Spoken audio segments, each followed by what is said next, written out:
Hey, it's Wade here. Hope you are doing awesome. Just want to share with you a little bit about how I use podcast SOP when I'm a guest on other shows. Now, I definitely use it for when I do an interview episode for my podcast that I host, and when I do a solo episode. There's a slightly different follow up, but specifically, I had some people ask me, what do I do when I'm a guest? And what I do is I'm going to edit my tasks here.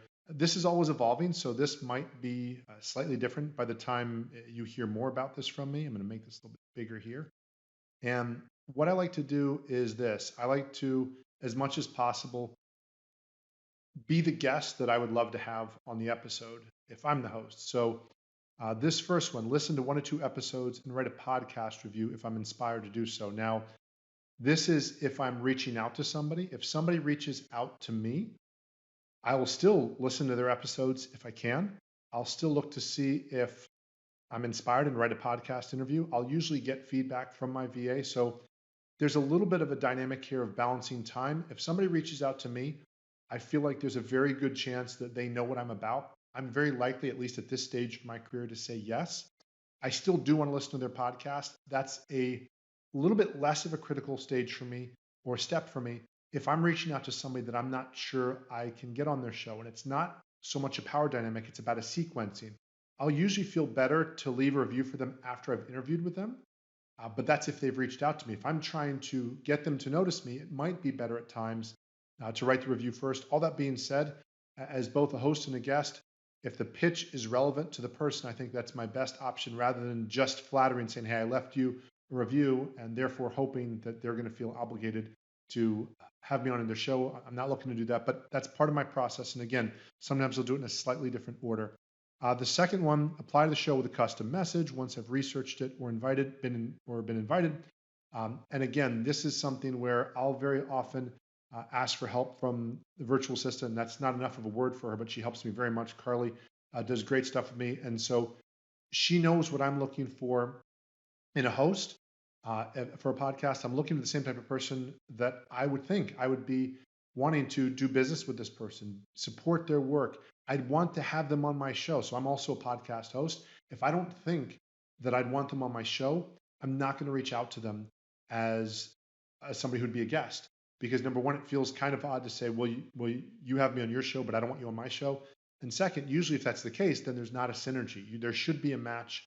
And again, that's slightly different than if somebody asked me on their show and I might not feel the greatest synergy with them, but I feel like since they've reached out to me, they know my work, I'm willing to do it. And not because I'm a cheap date or whatever, but because I do also trust God, the universe, whatever it is, that if somebody's reaching out to me and saying, I'd really like to have you on the show, I really like your work, chances are, not just because of flattery, I trust that and I trust their judgment.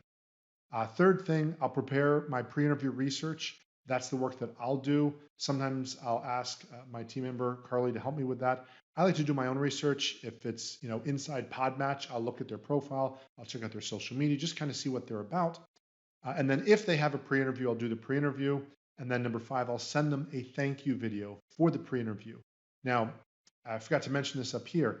I might also reach out under number two with a video, with a short, like a Loom type video. I happen to use Vimeo, but a Loom type, there's 1 minute videos where it's me talking to them, sharing specifically why and how I think I can help them and their audience. I think that makes a big difference. And again, it doesn't mean they have to say yes. Their job, if they're doing it right, is to look out for the audience because I might be really charming and really nice and really polite. But if I'm the wrong fit for their audience, then hopefully they'll say no. And I want them to say no because then it's probably not a good use of my time. Number six, I'll prepare for the interview with a document for me. And again, it might not be the longest thing. It might just be notes, things I've taken as we're doing a pre-interview, or things I just want to make sure that I communicate to their audience. Seven, I'll place the interview on my calendar, working on getting my team member to do that for me. I'll give the interview. That's the part I need to do. I will show up on time, a little bit early, hydrated, rested, all those different things. Restart my computer ahead of time. I don't put that in here because it's just, I don't look at this in real time right before I interview, but that's my ritual. And then after the interview, I will send, again, a thank you video, thanking them for their time. As a host, I know that anywhere from 3 to 5 to 7 to 10 hours goes into producing an episode and or hundreds of dollars or more. So me doing an extra video, not a big deal. I wouldn't even say I owe it to them, but I kind of guess I feel like I do. But I choose to do that. I like to do that. If they're on Podmatch, I'll review them on Podmatch. A lot of the people I guest with are on Podmatch.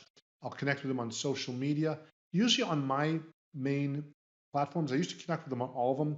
I'm primarily active on LinkedIn and Instagram, and TikTok, so I'll connect on those.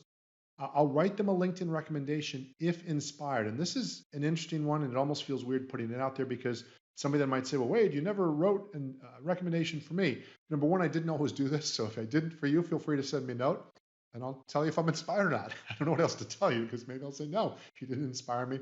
Usually I can find something good, but I don't do it as, as a sympathy thing. Like, can I find something good? Usually there is something good that this person's done. And so I come from that space. And yes, it's more than good karma. I really want to appreciate them for what they're doing. I'll ask for their mailing address and then I'll mail them a copy of my book and I'll thank them for that. By the way, number 12, when you write them a LinkedIn recommendation, and this is a little bit of a ninja tactic, you could kind of abuse this if you want, but at the end of the day, guess what? If they accept my recommendation, I'm also now on their page. So I'm camping, maybe squatting on their page as well. And I say that jokingly because some people use that as a strategy. Like, yes, I'm getting real estate on their page. That's not my motivation. But ultimately, yes, if they are the type of person I want to connect with and I want to meet people like them, then them sharing that is going to be a good thing. Or them, excuse me, having me on their page and other people seeing that is probably a good thing as well.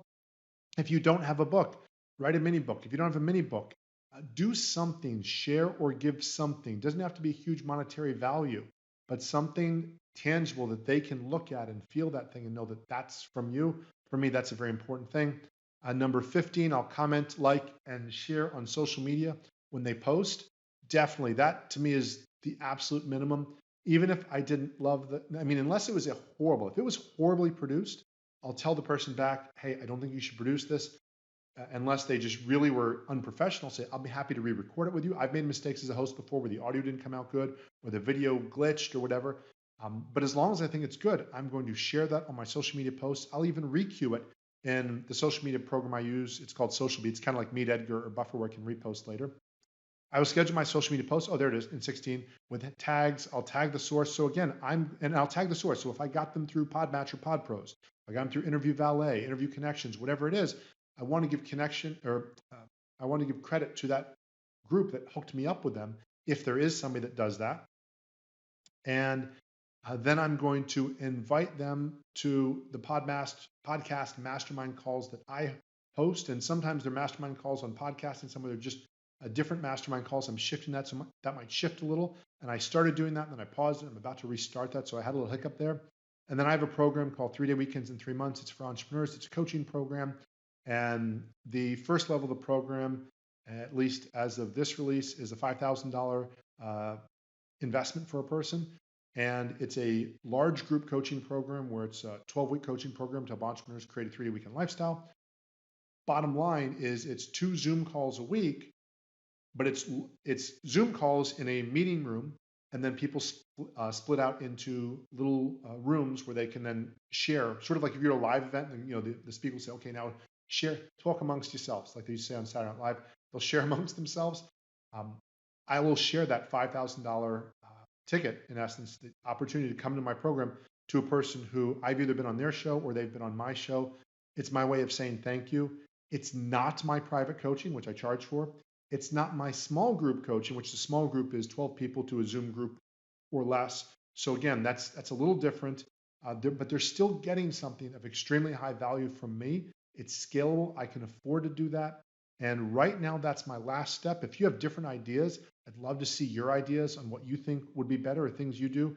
I recently, just today, experienced something that I can't put it on here because I wouldn't be using this in the middle of an interview, but it was the idea of, while I'm on the show with somebody, if I really think that the interview went well, or even remotely want to share good karma with the guest, to encourage people before I give away my, hey, click on my link, to say, hey, this host is doing a great job. They're working hard to produce this.